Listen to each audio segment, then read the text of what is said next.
November 12, 1946, 11:23 p.m. Frank Sinatra hated being wrong, absolutely hated it. But walking backstage at the Havana Club, Frank had to admit he'd been wrong about Dean Martin. 6 months ago, Frank had rejected Dean at an audition, told him he'd never make it, told him he was just another copycat Italian singer trying to be Bing Crosby. Frank had meant it.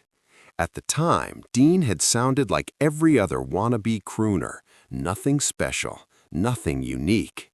But the guy Frank had just watched on stage? That wasn't the same singer from 6 months ago. This Dean Martin was different, relaxed, cool, effortless. He wasn't trying to be Bing Crosby. He wasn't trying to be anyone. He was just himself, and it worked beautifully. Frank walked backstage. Dean was in his dressing room, taking off his stage jacket. Dean looked up, saw Frank. His expression changed. Not anger, but weariness, like he was waiting to see if Frank was here to insult him again. Frank stood in the doorway. For a few seconds, neither man spoke. Then Frank said 3 words he almost never said. "I was wrong." Dean raised an eyebrow. "About what?" "About you. 6 months ago, I told you you'd never make it. I was wrong. You're incredible. What you're doing up there, that's special." Dean studied Frank's face, trying to figure out if this was genuine or just Frank Sinatra playing some game. But Frank's expression was sincere, maybe even apologetic. And what happened in the next 10 minutes, the conversation that turned a rejection into respect and eventually into the greatest friendship in entertainment history, started with those 3 words, "I was wrong." To understand why Frank's rejection was so devastating to Dean, you need to understand where Dean was in April 1946. He was nobody.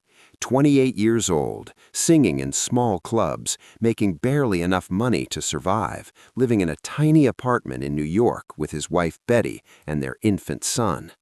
Dean had been born Dino Crocetti in Steubenville, Ohio, in 1917, son of an Italian immigrant barber, grew up poor, dropped out of high school, worked odd jobs, steel mill, gas station, bootlegger, boxer. He could sing. People told him he had a good voice, but singing didn't seem like a real career, not for a kid from Steubenville. But Dean kept singing. Local clubs, small venues, anywhere that would have him. By his mid-20s, Dean had decided, "I'm going to make this work. I'm going to be a singer." The problem was Dean didn't know how to be unique, so he did what everyone else did. He copied the most successful singer of the era, Bing Crosby. Bing Crosby was the template, smooth, polished, perfect diction, every note precise. If you wanted to be a crooner in 1946, you tried to sound like Bing. Dean tried. He worked on his pronunciation, smoothing out his Ohio accent, his Italian inflections. He studied Bing's phrasing, his breathing, his style. And Dean got okay, good enough to get club gigs, good enough to make a modest living, but not good enough to break through, not good enough to be more than just another Italian kid singing in small clubs. In early 1946, Dean made a change. He officially became Dean Martin. His manager convinced him that Dino Crocetti was too ethnic, too Italian. American audiences in 1946 weren't always welcoming to Italian performers, so Dino Crocetti became Dean Martin. The name change didn't help. Dean was still struggling, still unknown, still one of hundreds of singers trying to make it in New York. Then, in April 1946, Dean heard about an opportunity. Frank Sinatra was holding auditions. The audition. Frank Sinatra was, at that moment, the biggest star in America, the Bobby Soxer phenomenon. Teenage girls literally fainted at his concerts. Frank had sold millions of records. He was transitioning from big band vocalist to solo star. And he was putting together a touring show. Frank needed backup vocalists, male singers who could harmonize, who could fill out the sound, who could make Frank look good without overshadowing him. Dean prepared obsessively. He chose his song carefully, that old Black Magic, a standard, a song everyone knew, a song that would showcase Dean's voice without being too risky. The audition was at the Copacabana, one of New York's premier nightclubs. Dean showed up early. He was nervous, sweating, his hands were shaking. There were maybe 20 other singers there, all young, all Italian or Italian-American, all trying for the same opportunity. One by one, singers went in. One by one, they came out. Some looked hopeful, most looked disappointed. Finally, Dean's turn came. He walked backstage. There was a piano, a pianist, and sitting in a chair, looking bored, was Frank Sinatra. Frank looked up, gave Dean a quick once-over. Name? Dean Martin. What are you singing? That old Black Magic. Frank nodded to the pianist. Let's hear it. The piano started. Dean took a breath. And he sang.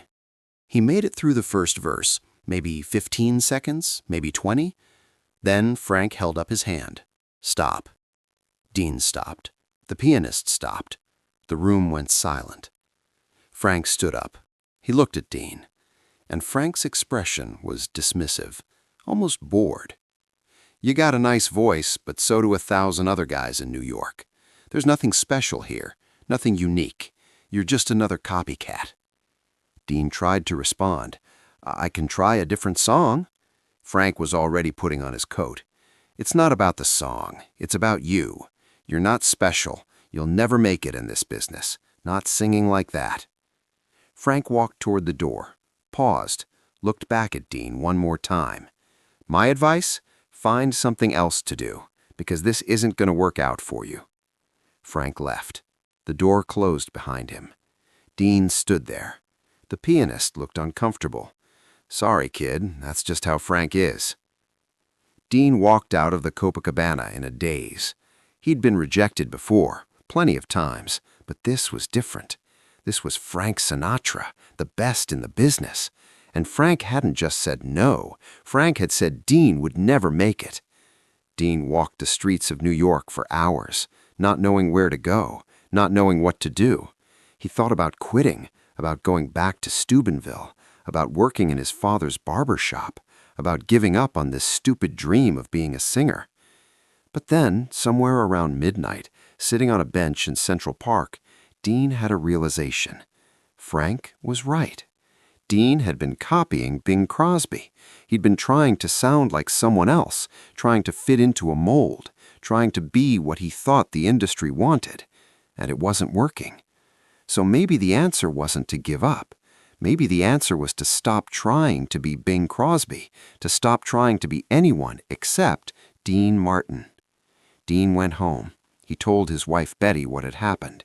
She was furious at Frank, but Dean wasn't angry anymore. He was right, Betty. I've been trying to be someone I'm not, and it shows.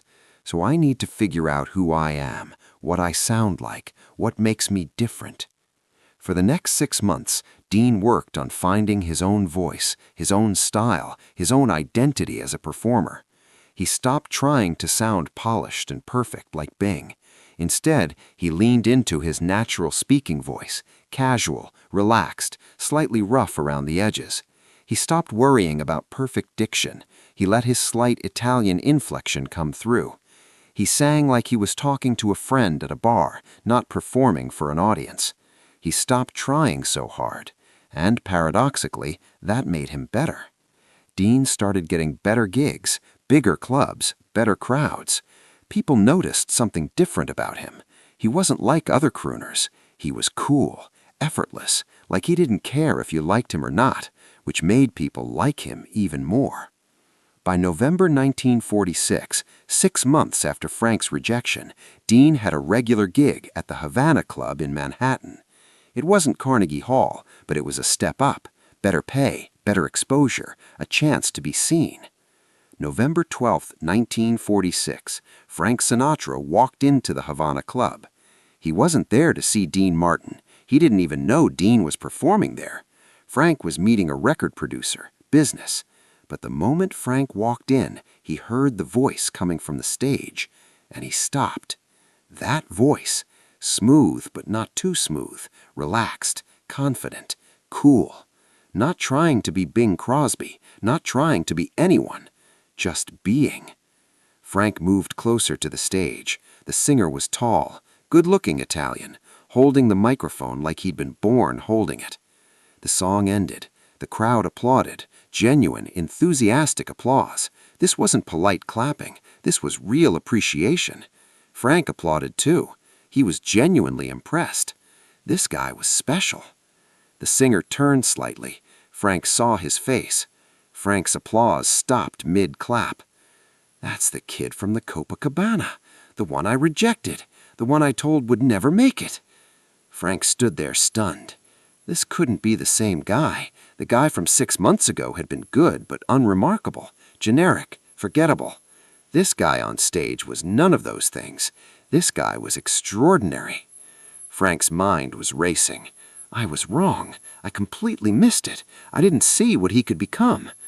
The show ended. Frank didn't go to his business meeting. He went backstage. Dean's dressing room was tiny, barely big enough for a chair and a mirror. Dean was taking off his stage jacket when there was a knock on the door. "Come in." The door opened. Frank Sinatra walked in. Dean looked up, saw Frank.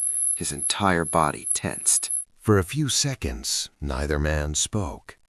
Dean was waiting, expecting Frank to say something cutting, something dismissive. Why was Frank Sinatra here? Frank stood in the doorway. He looked uncomfortable. Frank Sinatra, confident, brash, never at a loss for words, looked genuinely uncomfortable. Finally, Frank spoke. "I was wrong." Dean raised an eyebrow. "About what?" "About you. 6 months ago at the Copacabana, I told you you'd never make it. I was wrong." Dean leaned back in his chair, studying Frank. "Okay. I just watched your show. You're incredible. What you're doing up there, that's special. That's unique. I didn't see it 6 months ago, but it's there now." Dean nodded slowly.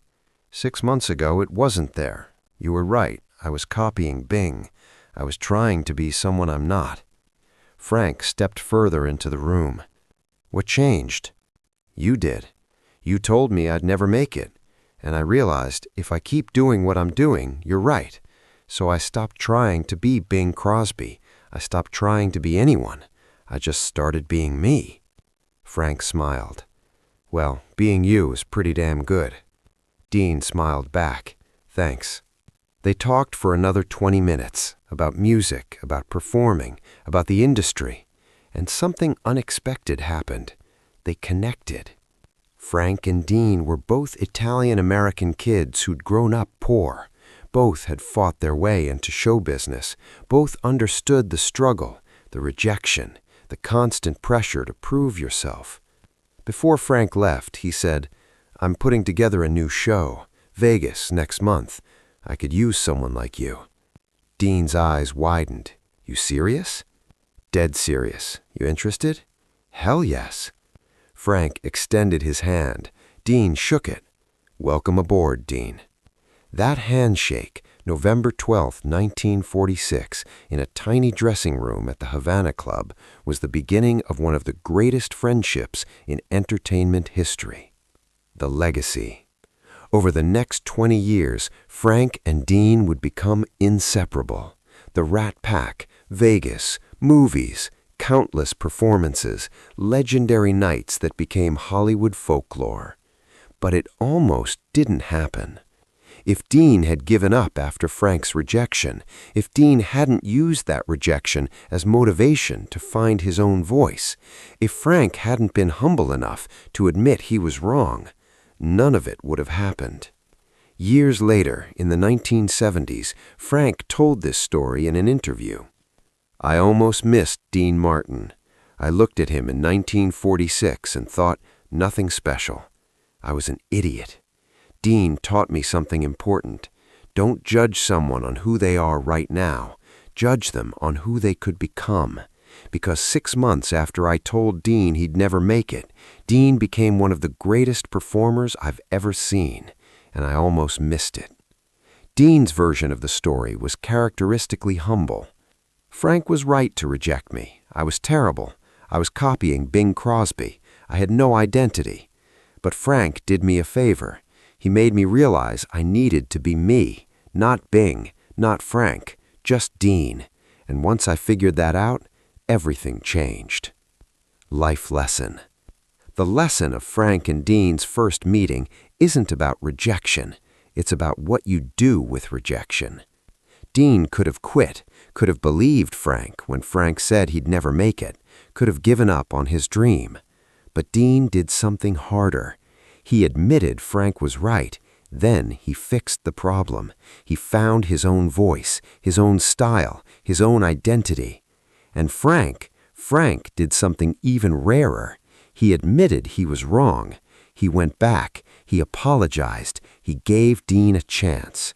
That combination, Dean's resilience and Frank's humility, created one of the greatest partnerships in entertainment history. And it started with rejection, with failure, with Frank Sinatra telling Dean Martin, "You'll never make it." Sometimes the worst thing someone can tell you is exactly what you need to hear. Frank rejected Dean in 15 seconds that could have ended Dean's career. But 6 months later, those same 15 seconds became the foundation of a friendship that would define an era. Because Dean didn't let rejection destroy him.